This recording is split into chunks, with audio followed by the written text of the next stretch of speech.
안녕하세요. 정신분석들에서 운영하고 있는 대상관계를 함께 공부해보는 시간입니다. 우리 클라인 아동 정신분석 공부하고 있는데요. 지난주까지는 우리가 초기 불안 상황이 여자아이의 성발달과 성정체성에 미치는 영향에 대해서 살펴봤고요. 오늘은 이제 남자아이입니다. 12장 초기 불안 상황이 남자아이의 성발달에 미치는 영향이라는 이 논문을 우리 한번 살펴보도록 하겠습니다. 자, 남자아이의 성발달 최초 단계는 여자아이하고 같습니다. 동일선상에 있거든요. 자, 남자아이도 똑같이 엄마로부터 젖을 충분히 먹기를 원했는데 이 구강적인 만족이 좌절이 되어버리죠. 그럼 화가 나니까 엄마 젖 가서 막 공격합니다. 그래서 막 파괴적 경향이 올라오지요. 자, 똑같습니다. 여자아이와 마찬가지로 구강 어떤 가학적 충동으로 시작된 이 가학증이 배변기를 가면서 항문기를 가면서 절정으로 막 치닫지요. 그런데 요때가 바로 또 엄마의 젖가슴에서 벗어나기 시작하는 시기도 됩니다. 자, 그렇다면 하나씩 살펴보도록 하겠습니다. 자, 첫 번째 초기 불안 상황입니다. 자, 엄마를 막 공격했죠. 그렇기 때문에 이 아이도 엄마에 대한 두려움, 공포 있습니다. 그거 외에도 또 하나 더 있지요. 자, 내면에 대한 아버지의 위험한 음경에 대한 두려움. 엄마 몸속에 아버지 음경도 같이 가지고 있다고 아이도 환상 속에서 생각하지 않습니까? 자, 요 두려움이 바로 남자아이가 여성적인 위치를 유지하는 것을 가로막아버립니다. 자, 내면화된 아버지의 음경에 대한 두려움은요, 특히 남아의 성기적 충동이 강해지는 것과 더불어서 남아가 엄마와의 동일시를 포기하고 이성애적인 위치를 갈 수 있도록 그리고 그 위치를 강화하게끔 만들어버립니다. 자, 이 불안 상황 아이가 어떻게 다스리는지 한번 살펴보도록 하겠습니다. 두 번째, 불안을 다스리는 방법입니다. 자, 남자아이는 조금 틀리거든요. 그렇지만 같은 부분도 있습니다. 첫 번째, 아이는 자신의 배설물의 전능성을 가지고 내면화된 나쁜 대상들과 투쟁하지요. 그래서 막 불안이 올라오면서 이렇게 투쟁을 합니다. 그러면서 또 다른 거 하나는 두 번째는 자신의 좋은 대상들에게서 나쁜 대상들과 싸울 수 있도록 보호를 받습니다. 그래서 우리 이 부분 다뤘지요. 아이들 내면화된 환상, 나쁜 대상이 지금 내 속에 막 올라오고 있는데, 자, 주변에 실제로 현실 대상인 엄마 아버지가 좋은 경험을 하게 되면 이 아이들은 그 좋은 대상 그걸 경험한 것과 더불어서 나쁜 대상들과 싸울 수 있는 힘을 아이는 얻고요. 아, 내가 나쁘게 생각했던 그런 것들이 사실이 아니구나, 좋은 대상을 내가 경험하는구나, 이런 경험을 통해서 아이가 자기 그 가학적인 환상으로부터 아이가 보호를 받는다는 그 말입니다. 자, 아이는 또요, 내 안에 가학적인 환상들, 나쁜 것들 많이 있지 않습니까? 나쁜 음경들 자리 잡고 있습니다. 아이는 이걸 다 바깥으로 투사하지요. 투사를 통해서 내적인 위험에 대한 두려움을 외부 세계에다 전치시키고 외부 세계도 내적 위험에 대한 반증을 발견합니다. 외부 세계에서요. 자, 내 것 나쁜 음경을 외부 세계로 다 전치했는데, 그래서 동물이 무섭기도 하고요, 귀신이 무섭기도 하고요, 유령이 무섭기도 하고요, 어떤 작은 먼지가 무섭기도 하고요, 공간이 혼자 비어 있는 거, 그런 어떤 공간에 들어가는 거, 그러는 거 아이들 무서워하면서 공포증으로 이렇게 전치되어서 나오지요. 자, 이런 것들도 아이들이 자기 안에서 투사했기 때문에 그런 것들이 다 나오는 거고요. 자, 외부 세계에서 내적 위험에 대한 반증을 발견합니다. 자, 외부 세계가 나쁜 것만 있는 것도 아니죠. 그래서 좋은 것들도 있구나 이러면서 아이가 조금 더 자기 내면에 있는 것들에 대해서, 두려움에 대해서 조금 더 불안을 다스려 나갈 수가 있는 겁니다. 내 환상만큼 세상이 나쁜 건 아니거든요. 엄마들 좋음으로 많이 경험되게 하지 않습니까? 좋은 엄마, 정말 좋은 아버지, 따뜻하게 보살펴주는 사랑의 아버지들 있지 않습니까? 그런 것들 경험하면서 내 안에 있는 나쁜 환상들이 다가 아니구나, 아이가 그 반증을 내 외부 세계에서 아이가 찾아낸다는 겁니다. 그러면서 불안이 점점 뚝뚝뚝 떨어지죠. 자, 네 번째는요, 남아른 배설물에 대한 전능성의 감각을 여만큼 강하게 발전시키지는 않습니다.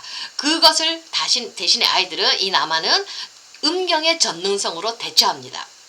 남아가 내외적인 위험에 대한 두려움을 극복하는 데 사용하는 그 능동적인 기관이 바로 음경입니다. 근데 이 음경을 가지고 아이는 대상을 다스리는데 이용한답니다.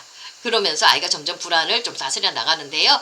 자, 음경은 또 현실 검증이 용이하죠. 여자들은 질이 안에 들어가 있기 때문에 내 환상이 잘못되었다, 나빴다, 이렇게 내 환상이 사실대로 안 되었다는 것을, 내 몸이 파괴되지 않았다는 것을 확인하고 검증해 볼 길이 없지 않습니까? 어려워요. 내부 안에 있기 때문에. 근데 남자는 고추가 바깥에 있거든요. 그러니까 내가 가진 환상을 따라서 그 대상을 공격했는데 그 공격된 대상으로부터 내가 다시 공격받아서 내 고추가 잘리고 내 몸이 파괴되어지고 이 환상이 그대로 현실대로 내 환상대로 이루어진 게 아니다. 현실이 그렇게 정확하게 나타나지 않는다. 이 현실을 검증할 수 있는 게 가능하지요. 쉽지요. 고추가 떨어져 나가지 않지 않습니까? 지가 어떤 환상을 가지고 있었던지 간에 자기 고추는 지금 살아남아있지 않습니까? 그래서 현실에서 내 환상이 그렇게 환상대로 되어지지 않는다는 거, 그 현실 검증이 고추를 통해서 쉽게 벌어지니까 남자아이들은 불안은 우리 여자아이들보다 훨씬 더 조금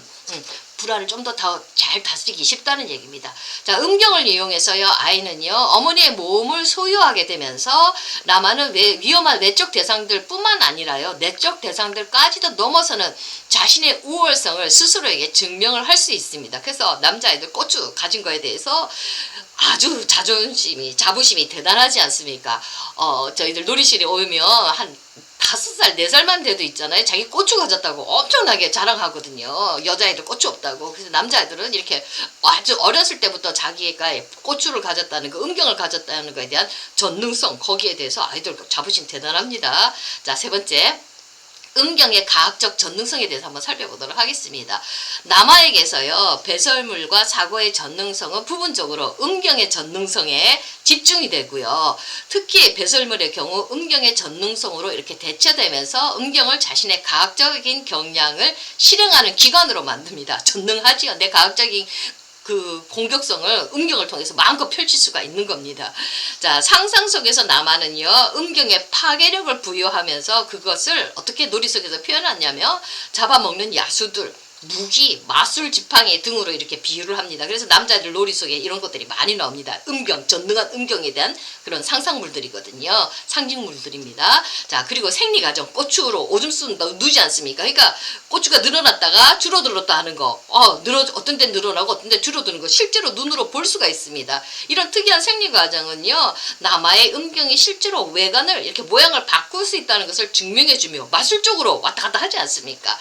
남아는 이것을 음경의 전능성에 대한 증거로 받아들입니다. 아이들은요. 자, 음경의 전능성의 감각은 불안을 다스리는 데 있어서 근본적으로 중요한 방식으로 연결이 되어집니다. 자, 내가 이제 힘을 가지고 고추를 가지고 내가 모든 거 환경을 다스릴 수 있어요. 이 말 과학성이 가지고 있는 굉장한 엄청난 힘이거든요. 이걸 가지고 내가 무기 삼아서 막 외부 세계를 공격할 수가 있어요. 아주 팔루스가 대단한 겁니다. 남아이들은 이런 고추에 대한 전능성이 아주 크고 이걸 통해서 불안을 다스려 나갑니다. 여자아이하고 조금 틀리지요. 자, 어머니와 성교를 함으로써 어머니의 몸을 소유한다는 환상은 자, 남자만의 그런 특징입니다. 외부 세계를 정복하려는 시도와 남성적인 방식으로 불안을 다스리려는 시도의 바탕이 됩니다. 바깥을 향해서 내 외부를 정복하는 걸 통해서 외부 세계를 정복하는 걸 통해서 자기의 불안을 다스립니다. 자, 남자들만의 방식인데 참 건강하게 어떻게 보면 여자들하고 좀 다르게 세상을 향해서 정복하는 걸로 이렇게 세상의 문화를 건설하는 걸로 이렇게 나가는 거고요. 우리 여자아이들은 좀 더 틀리죠. 여자아이들은 한 생명을 잉태하고 그 생명을 보호하고 이렇게 뭔가 나누어 주는 걸 통해서 우리 여자들은 그 불안을 또 다스려 나가고 조금 방향이 좀 틀리죠. 결이 좀 틀립니다. 자, 성행위와 승화 모두와 관련하여서 남아는 위험 상황을 외부 세계로 전치시키고 음경의 전능성을 통해 외부 세계에서 그 위험 상황을 극복합니다. 제가 아까 설명해 줬던 거죠. 이 고추 가지고 외부 세계의 위험을 다 이렇게 전치시켜 놓고 그 고추 전능한 힘 가지고 그걸 다 박살을 내는 거거든요. 그걸 다 공격하고 정복하는 거거든요. 그러면서 자기의 불안을 좀 더 적극적으로 능동적으로 다스려 나갑니다.